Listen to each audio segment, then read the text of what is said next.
ইরানের সঙ্গে সংঘাতের মাত্র প্রথম ১০০ ঘণ্টা পেরোতেই যুক্তরাষ্ট্রের সামরিক ব্যয়ের হিসাব দাঁড়িয়েছে প্রায় $৩.৭ বিলিয়ন। এই অঙ্কটি এতটাই বিশাল যে ২০২৪ সালে বিশ্বের শতাধিক দেশের পুরো বছরের সামরিক বাজেটের চেয়েও বেশি, অথচ সময় লেগেছে মাত্র ৪ দিন। আরও বিস্ময়কর বিষয় হলো, এই বিপুল ব্যয়ের মাত্র প্রায় ৫% অনুমোদন ছিল কংগ্রেসের কাছ থেকে। বাকি অর্থ কার্যত যুদ্ধ শুরুর পরেই খরচ হয়ে গেছে। Centre for strategic and international studies CSIS এই ব্যয়ের একটি বিশ্লেষণ দিয়েছে। সেখানে দেখা যাচ্ছে যুদ্ধের প্রথম ধাক্কাতেই সবচেয়ে বড় খরচ হয়েছে অস্ত্র ব্যবহারে এবং সে অস্ত্রগুলো আবার নতুন করে প্রতিস্থাপন করতে।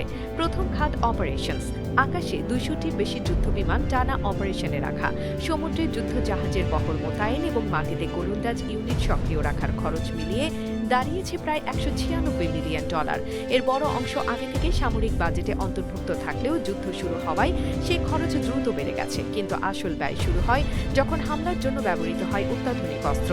মাত্র ১০০ ঘণ্টায় ২৬০০টিরও বেশি গাইডেড অস্ত্র ব্যবহার করা হয়েছে। বিভিন্ন ধরনের মিসাইল, প্রিসিশন বোমা এবং ড্রোন হামলার ফলে এই অস্ত্রগুলো প্রতিস্থাপনের জন্য নতুন করে খরচ দাঁড়িয়েছে প্রায় $৩.১ বিলিয়ন। এর বাইরে রয়েছে যুদ্ধকালীন ক্ষয়ক্ষতির বিল। কুয়েতে ভুলবশত নিজেদের গুলিতেই ধ্বংস হয়েছে ৩টি F-15 যুদ্ধ বিমান। এই ৩টি বিমানের ক্ষতির হিসাবে প্রায় $৩৫৯ মিলিয়ন। সব মিলিয়ে ৪ দিনের সংঘাতে মোট ব্যয় গিয়ে দাঁড়িয়েছে প্রায় $৩.৭ বিলিয়ন। রণকৌশলের দিক থেকেও এই যুদ্ধের শুরুটা ছিল অত্যন্ত ব্যয়বহুল। অভিযানের প্রথম দিনগুলোতে যখন ইরানের আকাশ প্রতিরক্ষা ব্যবস্থা শক্ত অবস্থানে ছিল, তখন যুক্তরাষ্ট্র দূরপাল্লার হামলার জন্য ব্যবহার করেছে প্রতিটি প্রায় $৩.৬ মিলিয়ন মূল্যের টমাহক ক্রুজ মিসাইল। পরে যখন ইরানের প্রতিরক্ষা ব্যবস্থা দুর্বল হয়ে পড়ে, তখন তুলনামূলক সস্তা অস্ত্র ব্যবহার শুরু হয়। বোমারু বিমান থেকে ফেলা হয়েছে প্রায় $৮০,০০০ মূল্যের স্মার্ট বোমা। তবে এই যুদ্ধের সবচেয়ে ব্যয়বহুল অংশ হামলা চালানো নয়, বরং প্রতিপক্ষের হামলা ঠেকানো।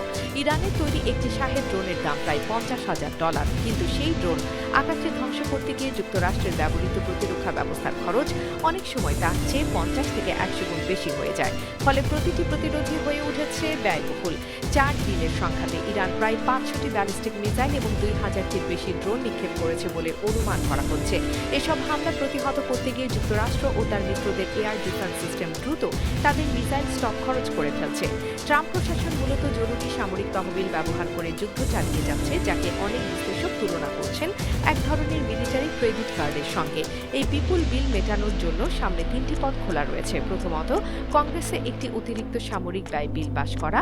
দ্বিতীয়ত, অন্য কোনো বাজেট খাত থেকে অর্থ সরিয়ে আনা। আর তৃতীয় পথ হলো ভবিষ্যতের কোনো বাজেটের উপর এই খরচ চাপিয়ে দেওয়া, যদিও সেই বাজেট আদৌ পাশ হবে কিনা তা নিয়েও অনিশ্চয়তা রয়েছে।